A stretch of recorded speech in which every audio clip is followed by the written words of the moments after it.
अवधूत चिंतन श्री गुरुदेव दत्त श्री स्वामी समर्थ महाराज की जय. श्री स्वामी समर्थ सर्वताई आणि दादांना तुमचं सर्वांचं स्वामी समर्थ माझी आई या चॅनलमध्ये स्वागत आहे. आजचा दिवस स्वामी महाराजांच्या कृपेने तुमचा सुखाचा आनंदाचा जाऊ हीच स्वामीच्यांनी प्रार्थना करून आजच्या नवीन व्हिडिओला नवीन सेवेला सुरुवात करूया. तर बघा, आता नवीन वर्ष सुरू झालेलं आहे. या नवीन वर्षामध्ये आपण खूप साऱ्या सेवा करण्याचा प्रयत्न करत आहोत आणि बऱ्याच जणांना बऱ्याच ताई आणि दादांनी सेवासुद्धा सुरू केलेल्या आहेत. मग या नवीन वर्षामध्ये आपल्या जीवनामध्ये खूप सारे बदल घडावे, आपल्या घरामध्ये आपल्या जीवनामध्ये सुख शांती आनंद समाधान ऐश्वर्य धन संपत्ती सर्व काही आपल्याला मिळो हे आपण प्रार्थना देवाकडे करतोच. त्याचबरोबर या नवीन वर्षामध्ये आपल्या जीवनातील जे काही मनोकामना आहेत, ज्या काही इच्छा आहेत त्या पूर्ण हो आणि आपल्या जीवनातील जे काही अडचणी अडथळे आहेत तर ते सर्व काही नाहीसे व्हावे, यासाठी तुम्हाला गुरुचरित्रातील हा एक अध्याय दररोज पठण करायचा आहे. बघा, हा अध्याय खूप म्हणजे खूप प्रभावी हा अध्याय आहे. आता आपण बऱ्याचशा सेवा करत असतो, नित्यसेवा करत असतो, पारायण करत असतो, व्रत करत असतो, पण कोणाला सेवा करणं शक्यच होत नसेल, काम असतात, जॉब असतात, लहान मुलं असतात, तर त्यांनी अवघ्यात काही मिनिटात होणारा हा अध्याय गुरुचरित्राचा आहे. जास्त वेळ पण नाही लागणार. तर हा गुरुचरित्राचा अध्याय दररोज नियमित या नवीन वर्षापासूनच तुम्ही सुरुवात करा. दररोज नियमित गुरुचरित्रातील एक वेळेस हा अध्याय वाचा म्हणजे वाचाच. बघा, सर्व इच्छा पूर्ण करणारा हा अध्याय आहे. जीवनातील अशक्य गोष्टी शक्य करणारा हा अध्याय आहे. तर हा अध्याय वाचण्यापूर्वी तुम्हाला काय करायचं आहे, ज्या दिवशीपासून तुम्ही या अध्यायाला सुरुवात करणार आहात त्या दिवशी सकाळी अंघोळ झाल्या ज्यावेळेस तुम्ही फ्रेश असतात लगेच तुम्हाला देवपूजा करायची आहे आणि देवपूजा झाल्यानंतरच तुम्हाला लगेच या अध्यायाला वाचायचं आहे, अध्याय सुरू करायचा आहे. कारण बघा, दिवसभर तुम्ही दुपारी वाचू का संध्याकाळी वाचू का असं करतात, पण दिवसभर आपण इकडे तिकडे फिरतो जातो इकडे, मग आपली इकडे तिकडे लाग होते आणि आपलं म्हणजे आपलं शरीर हे अशुद्ध होतं. आपण नाही त्या गोष्टीला स्पर्श करतो, त्याच्यामुळं आपलं शरीर अशुद्ध होतं. आंघोळ केल्या आपलं मन फ्रेश, शरीर स्वच्छ असतं आणि आपली पूजा करण्याला पण आपलं मन लागतं आणि घरामध्ये वातावरण पण एकदम प्रसन्नमय होतं. त्याच्यामुळे होईल तितकी सकाळी आंघोळ झाल्या देवपूजा केल्याच तुम्हाला हा अध्याय वाचायचा आहे. हा अध्याय बघा, तुम्ही एक महिनाभर कंटिन्यू दररोज न चुकता एक महिनाभर कंटिन्यू हा अध्याय याचं पठण करून बघा. तुमच्या जीवनामध्ये किती छान असे बदल घडतील.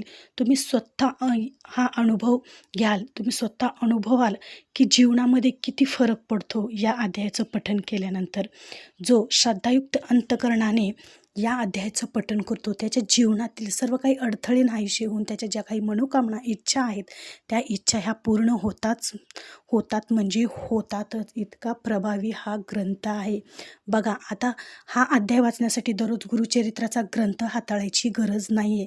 त्याच्यासाठी 18वा अध्याय 14वा अध्यायाचे ज्या पोते छोट्या असतात तर त्या तुम्हाला सेपरेट धार्मिक दुकानात ऑनलाईन म्हणा किंवा जिथं देवाच्या ठिकाणी तुम्हाला ह्या पोथी मिळून जातात, तर त्या छोट्याशा पोथी तुम्हाला घेऊन या सेवेला सुरुवात करायचं आहे.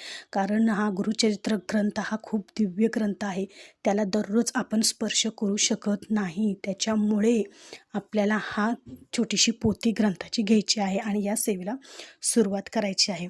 बघा, ही सेवा करताना तुम्हाला देवघरासमोर आसन टाकून धूपदीप लावून तुम्हाला स्वामी महाराजांना दत्त महाराजांना प्रार्थना करायची आहे. स्वामी महाराजांना दत्त महाराजांना तुमची जी काही अडचण आहे, जी काही समस्या आहे किंवा जी काही इच्छा आहे ती तुम्हाला दत्त महाराजांना स्वामी महाराजांना सांगायची आहे की मी एवढे दिवस तुमची ही सेवा करेन, निर्विघ्नपणे ही सेवा माझ्याकडून करून घ्या.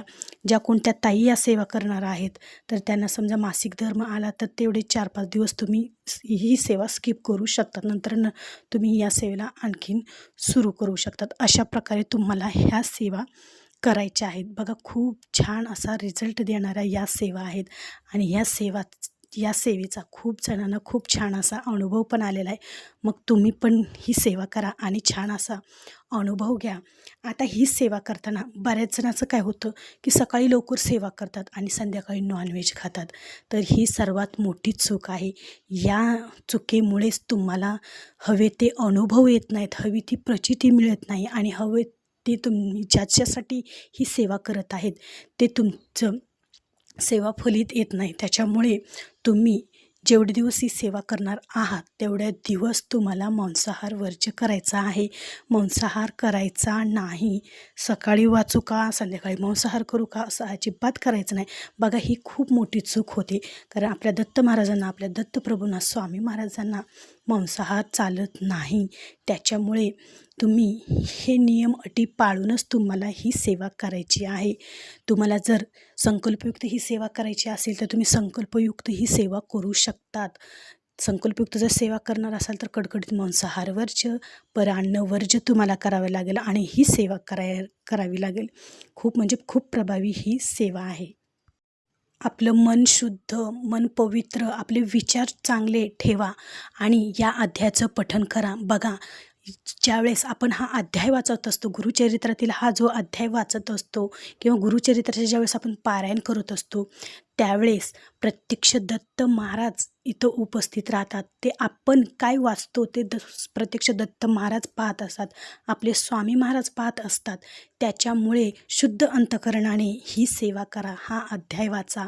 याचं फळ तुम्हाला दत्त महाराज हे नक्कीच देतील. खूप म्हणजे खूप श्रद्धायुक्त अंतकरणाने तुम्ही ही सेवा करा आणि बघा तुम्ही किती छान तुम्हाला अनुभव येईल. तुमच्या ज्या काही मनोकामना आहेत, ज्या काही इच्छा आहेत त्या इच्छा तर पूर्ण होणारच होणार. पण दत्त महाराजांचा कृपा आशीर्वाद, स्वामी महाराजांचा कृपा आशीर्वाद, त्यांचा वरदहस्त कायम तुमच्यावर राहील. कोणतीही अडचण असो, सुख असो, दुःख असो, त्यातून तुम्हाला दत्त महाराज बाहेर काढणार म्हणजे काढणारच. सुखातही आपल्यासोबत असतील, दुःखातही आपल्यासोबत असतील आणि या सेवेने आपल्या जीवनात जो काही अंधकार आहे तर तो अंधकार नष्ट होऊन आपल्या जीवनामध्ये एक वेगळाच प्रकाशमय आपलं जीवन होईल. आपल्या घरामध्ये सुख, समृद्धी, आनंद, समाधान सर्व काही तुम्हाला मिळून जाईल. ते म्हणजे या सेवेने. खूप साऱ्या सेवा आहेत, खूप सारे उपाय आहेत, खूप सारे पारायण आहेत जे आपण करतो.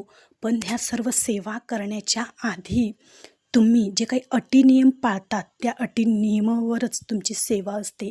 कारण ज्यावेळेस आपण संकल्पयुक्त सेवा करतो त्यावेळेस हे अटी नियम आपल्याला पाळावेच लागतात. तरच तुम्हाला योग्य ती फळ या सेवेने मिळत असतं.